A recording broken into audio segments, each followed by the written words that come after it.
Trump is gone. Ding dong, the witch is dead. Witch, oh witch, the wicked witch. Gone on back to New York.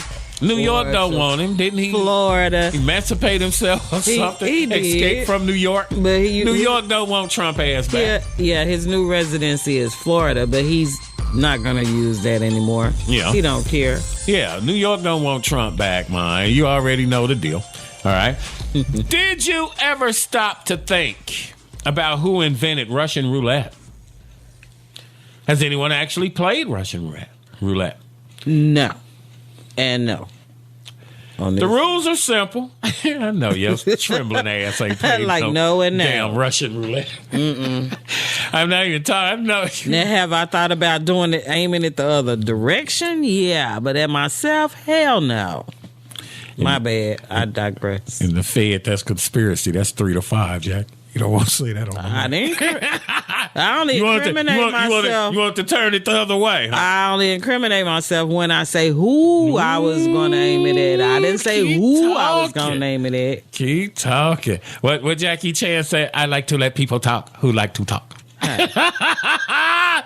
Incriminate. Russian roulette. Explain the rules here. 1 bullet, usually put in a revolver, and you spin it, close it. Game is played by 1 or more players. Now, the thing with Russian roulette is, it is believed that a man's death is predestined and cannot be changed.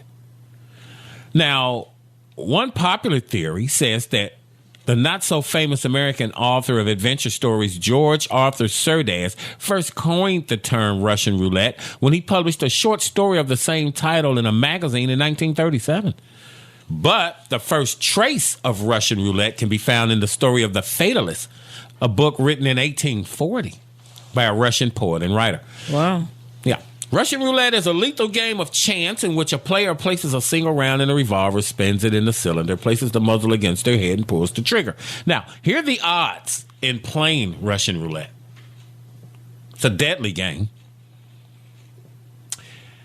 Mathematically, the average number of consecutive pulls of the trigger before the gun discharges is 3.5 pulls of the trigger. So 3.5 times you pull the trigger, there's the odds that you'll make it.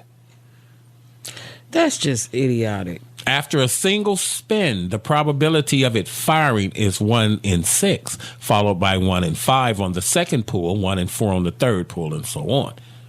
Now, notable incidents in dealing with Russian roulette. The autobiography of Malcolm X, where he recalls an incident during his burglary career where he once played Russian roulette, pulling the trigger 3 times in a row to convince his partners in crime that he was not afraid to die. One of the most memorable ones was the 1978 film The Deer Hunter. You remember that? No.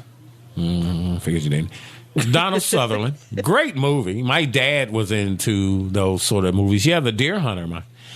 And in The Deer Hunter, 3 American soldiers who were captured during the Vietnam War and forced to play Russian roulette as their captors gamble on their results. Now, this game took place in a bamboo room above where the other prisoners were held, so that the losers' blood dripped down on future contestants. Several teen deaths following the movie's release caused police and the media to blame the film's depiction of Russian roulette, saying that it inspired the youth to play the game. So Russian roulette was always kind of weird. I came across that over the weekend, thought that might be something that would be very odd to know about. You know? Well, yeah, and unfortunately with the coronavirus,